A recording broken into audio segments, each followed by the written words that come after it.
नमस्कार, स्वागत है आपका आज की खबर में। मैं हूं आपके साथ महिमा शर्मा। बढ़ते हैं छत्तीसगढ़ की बड़ी खबरों की ओर। अंबिकापुर में सरगुजा जिले के ग्राम कोरेमा और बासा में माध्यमिक शाला और आंगनबाड़ी भवन की स्थिति बेहद खस्ताहाल है। बता दें कि बारिश के मौसम में यहां बच्चों को पढ़ाई करना जान जोखिम में डालने जैसा है। साथ ही प्रधान पाठक ने उच्च अधिकारियों को समस्या की जानकारी दी है, लेकिन अब तक कोई कार्रवाई नहीं हुई है, जिसके चलते शिक्षकों और बच्चों के बीच दुर्घटना का डर बढ़ता जा रहा है। मतलब पानी पूरा चू रहा है, जर्जर हो रहा है और बच्चों के लिए बैठने के लिए परेशानी हो रहा है। बहुत होता है, यहाँ घुसने के लिए बनता नहीं है, डर लगता है। काहे कि अगर गिर जाएगा तो बच्चों का रिस्क पूरा हम लोग के ऊपर पड़ेगा। आते हैं बच्चे, लेकिन बाहर थोड़ा इधर उधर घुमा फिरा लेते हैं, फिर खाना वाना बना के उनको खिला के दे देते हैं। सचिव को बोले थे तो रिपेयरिंग के लिए बोले थे, तो हम लोग बोल रहे हैं कि रिपेयरिंग नहीं चाहिए, पूरा मतलब उसको तोड़ के एक बार अच्छे से बना। बिल्डिंग जो है इस वर्ष भारी बारिश होने के कारण सीपेज ज़्यादा हुआ है और सीपेज के कारण जो है दीवार जो है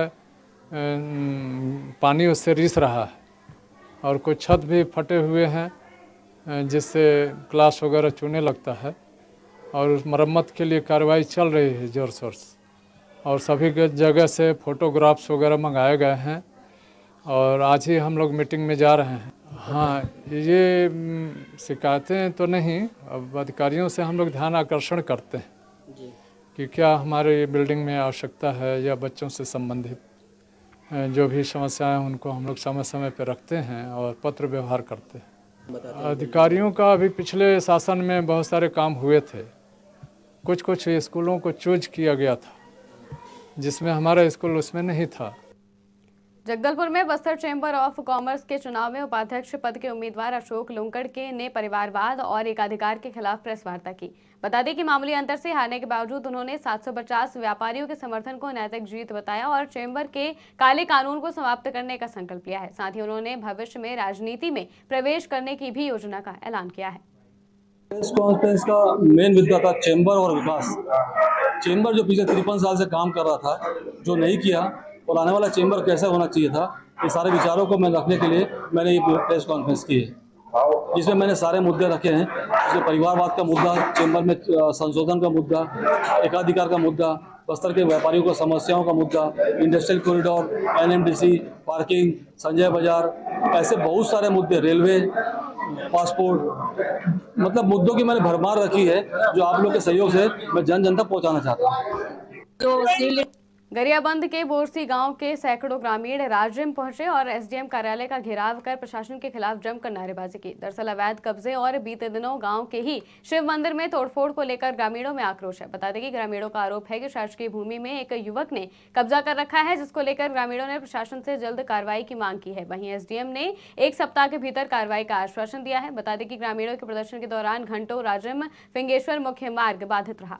जो शिवलिंग की स्थापना बसनेश्वर महादेव का स्थापना किया गया था, जो 19 तारीख को जल अभिषेक होने वाला था, उसको रातों रात एक व्यक्ति ने उसको उसके जो चबूतरा बनाया गया था उसको तोड़ फोड़ करके शिवलिंग को कहीं अन्यत्र गुप्त जगह में कहीं फेंक दिया गया है, जिसके संबंध में हम लोग लगातार SDM कार्यालय, तहसीलदार सबसे मांग कर रहे थे कि हमारे बसनेश्वर महादेव को, जो हमारे आस्था का केंद्र है, उसको ढूंढ कर लाया जाए और फिर पुनः वहां स्थापना किया जाए। लेकिन अभी तक जिसके द्वारा ये शिवलिंग फेंका गया है, उस व्यक्ति के द्वारा जो जगह भी बताया गया, उसके बाद भी अभी तक शिवलिंग को लाया नहीं गया, न ही उस जगह को आरक्षित भी नहीं किया। बोरसी के लोगों के द्वारा आज अपनी कुछ मांगों को लेकर के यहाँ पे धरना प्रदर्शन किया गया है और उनके द्वारा हमको ज्ञापन दिया गया है। ज्ञापन में विधि सम्मत जो भी कार्रवाई होगा उसको करने का प्रयास किया जाएगा। उनका मांग ये है कि ग्राम में जो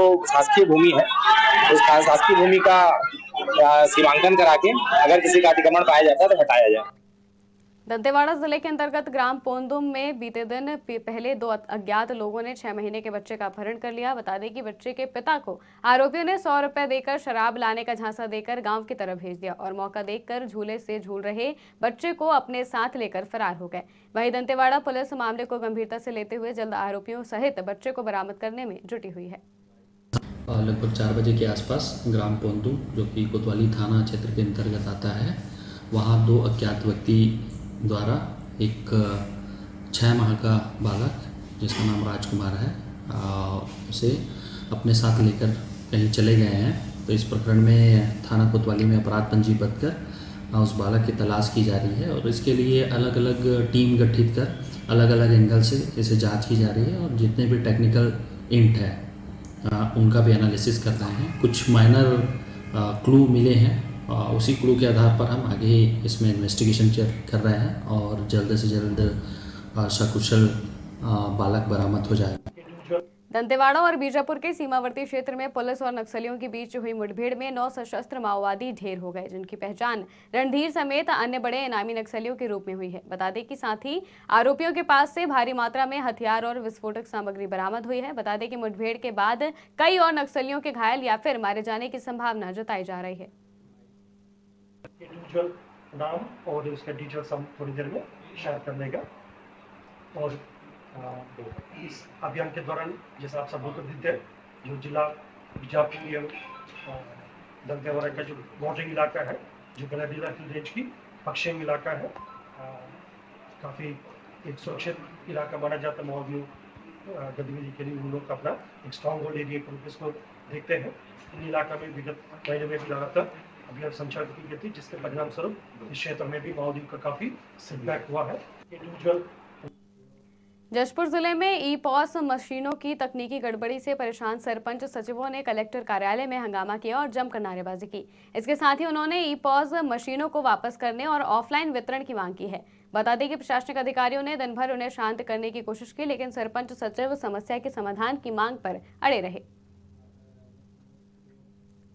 जशपुर के दीपू बगीचा में राजी पड़हा पूजा स्थल की तालाबंदी के विरोध में उरांव समाज ने विशाल सभा आयोजित की, जिसमें हजारों लोगों ने प्रशासन को ज्ञापन सौंपकर तालाबंदी हटाने की मांग की है। बता दें कि पुलिस प्रशासन ने माहौल में अशांति और सामाजिक सौहार्दता बिगड़ने की संभावना को देखते हुए पूरे शहर में जगह जगह बैरिकेडिंग लगाकर बंद किया है।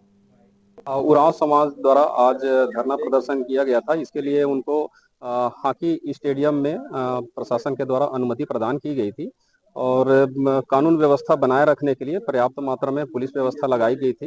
विभिन्न स्थानों पर बैरिकेडिंग की गई थी और पर्याप्त बल लगा के कानून और शांति व्यवस्था सुनिश्चित किया गया। धरना प्रदर्शन हॉकी स्टेडियम में उरांव समाज के द्वारा करने के पश्चात एडिशनल सीओ साहब को ज्ञापन दिए हैं और उसके बाद शांतिपूर्वक विसर्जित हो रहे हैं। को उरांव जो बंद किया गया है, इसको लेके पूरा आदिवासी समाज, ये केवल जशपुर की जनता नहीं, पूरे भारत देश हो या विदेश में रहने वाले जितने भी आदिवासी जो 800 जनजाति जो रहते हैं भारत देश में या बाहर देश में भी रहते हैं, सभी लोग इस कार्य से बिल्कुल नाखुश हैं कि छत्तीसगढ़ सरकार जो है यहाँ पर आदिवासियों को परेशान कर रही है। एक तो हसदेव जंगल भी काटा जा रहा है, क्योंकि आदिवासी प्रकृति से प्रेम करता है और इसलिए हसदेव जंगल भी काटा जा रहा है। यहाँ आदिवासियों का सरना स्थल को ताला लगा दिया गया है, उसे पूजा करने के लिए रोका जा रहा है। एक बहाना बनाया गया कि वहाँ बच्चे पढ़ते हैं, तो आदिवासी बच्चे गरीब हैं, कमजोर हैं, उनको रखा गया था वहाँ। तो हमारी मांग है कि छत्तीसगढ़ के अंदर में जितने भी प्राइवेट स्कूल हैं या सरकारी स्कूल हैं, क्या उन बच्चों का मेडिकल चेकअप हुआ है? और हाँ, मेडिकल चेकअप होना चाहिए। और यहाँ जो बच्चे हैं उनको एक एसडीएम की तरफ से बहाना, सरकार की तरफ से बहाना बना के कि उन बच्चों को बहाना बना के पूजा स्थल को सील किया गया। क्यों? कि यहाँ राजी पाढ़ा का जो मुख्यालय है और यहीं से आदिवासियों का संचालन होता है और इसलिए इसको बंद करा दिया जाए। कि जिस तरह से हिंदुओं के लिए अयोध्या मंदिर महत्व रखता है, उसी तरह हम आदिवासियों के लिए सरना स्थल महत्व रखता है। छत्तीसगढ़ की खबरों में फिलहाल इतना ही। देश और दुनिया की तमाम खबरों के लिए देखते रहिए आज की खबर।